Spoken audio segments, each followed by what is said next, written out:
Welcome to the latest William Hill FWA podcast. I'm joined today by Simon Johnson of the Evening Standard. He's been out here covering England. He's seen some fantastic scenes so far. Mm-hmm. What's going to happen in Samara on Saturday, Simon? Are we going to get another England success, or will it be as tense as the last time? I got a feeling it's going to be just as tense because Sweden are notoriously hard to beat. England has certainly got a pretty disappointing record against them. I think it's only 2 wins from the last 15 games. They keep it very tight, very organised. But hey, you know, we've won a penalty shootout. I never thought I'd see that again, having seen them do it only once at Euro 96 in my lifetime. So let's just hope that they can repeat the magic. And of course, Brazil are still favourites, yeah, but 7-4. But England are now joint second favourites at 7-2 with France. So it shows you the expectation isn't just amongst the players and some of us in the media. The country and the bookmakers obviously think there's a really good chance now. Well, I think obviously we're on the right side of the draw, aren't we? That if we get past Sweden, it's Russia or Croatia. Of course, Croatia looking pretty good themselves. Russia, home territory. So I think that's going to be quite a tense affair if we face them in Moscow. But I just think it's right that we're talking quite upbeat about this England squad. I mean, they need to create a few more chances in open play, but the togetherness, the bond is something I don't think I've seen from any England team for a long, long time. And you get the feeling that they believe it. That's the most important thing. And they were put so much to the test against Colombia, weren't they? I mean, they had so many things going against them, the crowd, the antics of the Colombians, the agony of that 93rd minute goal, going behind in a penalty shootout, and yet they came back and still won. And I just think the sense of belief that's given them will take them into that game against Sweden.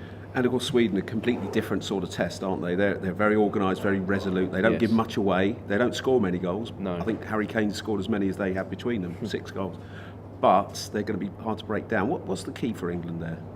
Well, I think the key is to try and create more for Harry Kane, and certainly the players behind him need to step up a little bit. I mean, Raheem Sterling has shown some nice flashes, Jesse Lingard has shown some nice flashes. We're still waiting to see the best from Dele Alli, but there's no doubt these guys have got the ability. And also, of course, we're so good at set pieces. Now, you sort of think that Sweden, they're quite savvy, so I do think we're going to have to come up with something else. I don't think we can rely on a penalty or a corner kick. You know, we are going to have to try and create more. And but Harry Kane, he scored 6 goals, I think, from 9 shots.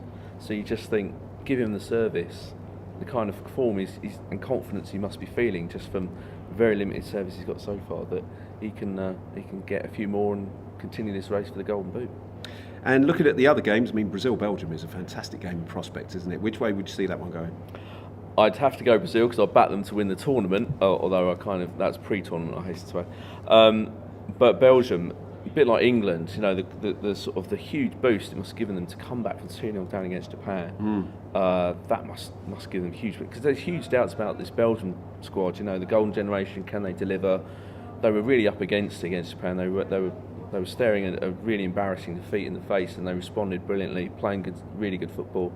Eden Hazard, De Bruyne. You look at that team and just go, look, they can take Brazil on. But what I like about Brazil, they're perhaps not as pleasing on the eye as many people want to see, but they're very organised, very resolute. They're hard to score against, and I think that might be the decisive factor in that game. Yeah, and then we've got France, Uruguay. That's another very close one, isn't it? You know, which way will you call that one? Got to go France because they looked so good against Argentina, but they did concede 3 goals. And Uruguay, Cavani, that's the problem, isn't it? Cavani, is he going to be fit? He looked superb the other night, scoring a couple of goals. I just sort of lean, if Cavani's out, then you sort of have to lean France's way. I think Kylian Mbappe, I mean, he was just frightening. And then, you know, all the other players they've got, you just think France will prove too strong for them. And then Russia-Croatia, the final game in that group, in that side of the draw that England are on. Well, it's a great story that Russia have got this far. I mean, no one would have predicted that they would have reached a quarter-final.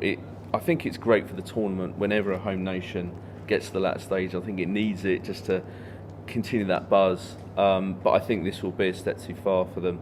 They just about scraped through the other day on penalties against Spain, but I just think Croatia, they're looking very good. Luka Modric pulling the strings. I just think Russia will find it very hard to keep them quiet. So the big one for our point of view is England, isn't it? Would you like to put a score prediction on that one? Oh no. I'm just pleased not penalties. I don't think I could sit through another shootout. I'm going to go, we haven't kept a clean sheet yet, this is the first time we're going to do it. I think I'm going to go 1-0 Harry Kane, bring it on the semi-final. Right, I've already said 2-1 and I'm sticking with that, but we'll see. Simon, it's been a pleasure.